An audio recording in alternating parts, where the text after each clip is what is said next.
Lake County, you can't choose to vote early. Hey, Lake County.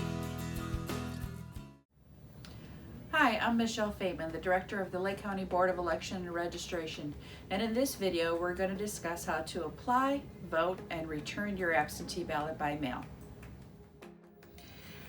On here there's a list of different websites you can go to. On the lakecountyIN.org you can print out a form and mail it in. On the indianavoters.com you can also print out a form and mail it in, but you can also apply online. The FVAP is the Federal Voting Assistance Program, and that is used by our military and overseas voters. They have a few different options that are eligible for our military and overseas. Here's our name, address, phone number, our fax number, and our email site for returning absentee ballot applications. Here is a sample application.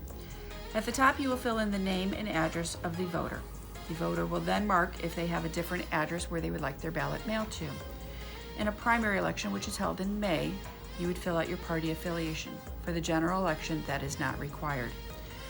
The voter will then mark their reason for voting, and there are a number of different criteria that are eligible. The voter will then sign their name and date it. If someone is assisting them, the bottom portion will be filled out by the assister.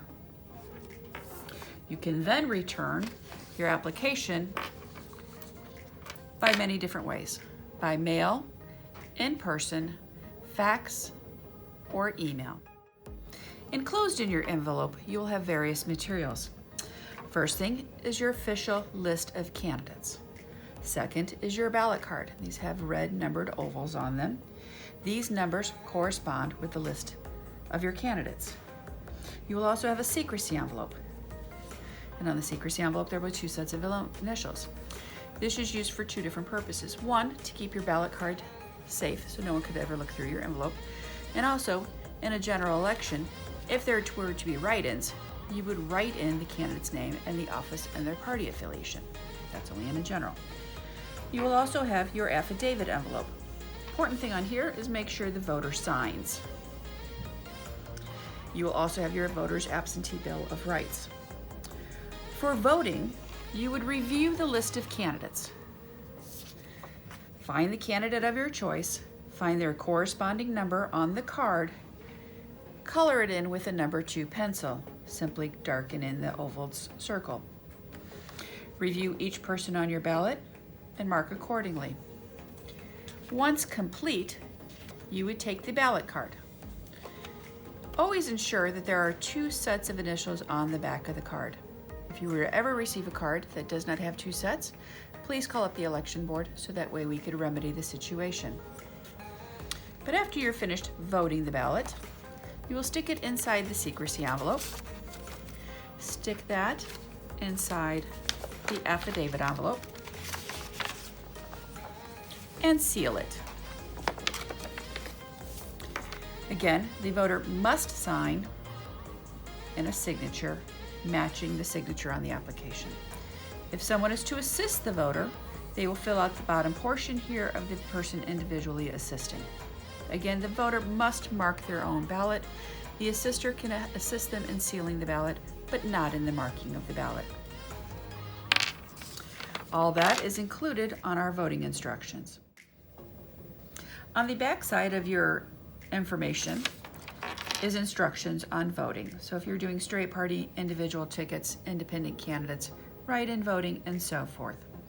If you receive your ballot and you decide you would rather vote at the polls on election day or at one of the early voting sites, you can return the unvoted ballot back to the county election board. You can also return the unvoted ballot to the polls on election day, at which time you will be surrendering your ballot and you will vote on the voting machine. Now, if you never received your ballot and you went to vote at the polls on election day, you would fill out a separate form at the polls on election day attesting to that you never received your ballot.